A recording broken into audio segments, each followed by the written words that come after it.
Mujeeb sir பத்தி உங்களோட opinion என்ன? என்னுடைய பேர் வந்து தியாகராஜன். நான் தாம்பரம் பார் அசோசியேஷன்ல மெம்பராக இருக்கேன். முஜிபுர் ரஹ்மான் வந்து எனக்கு ஒரு 15-16 வருஷமா தெரியும். தாம்பரம் பார் அசோசியேஷன்ல இசி மெம்பராகவும் போட்டிட்டு வெற்றி பெற்றவர்.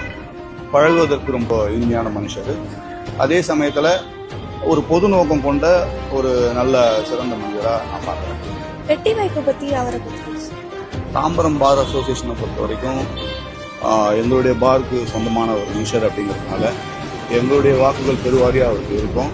அதே சமயத்தில் அவர் ஒரு இயக்கத்தில் பொதுத்தொண்டு ஆற்றுறதுனால தமிழ்நாடு முழுக்க அவருக்கு ஒரு நல்ல பேரும் அவருக்கான வெற்றி வாய்ப்புகளும் இருக்கும்னு நான் கணிக்கிறேன். அதே சமயத்தில் அவருடைய செயல்பாடுகளை வச்சு தான் நான் இதை உங்களுக்கு சொல்றது. ஏதாவது ஒரு பொது காரியம் அப்படின்னும் போது முதல்ல போய் நிற்கிற மனுஷரா முஜிபுர் ரஹ்மானை நாங்கள் பார்த்துட்டு இருக்கோம். அதனால அவர் வெற்றி வாய்ப்பு வந்து பிரகாசமா இருக்கிறதா தான் நான் நினைக்கிறேன். உங்களுடைய ஓட்டு யார்? என்னுடைய ஓட்டு முதல் ஓட்டு வந்து தம்பி முஜிபுர் ரஹ்மான் தான் அப்படிங்கிறத இந்த நேரத்தில் நான் தெரிவிச்சுக்கிறேன்.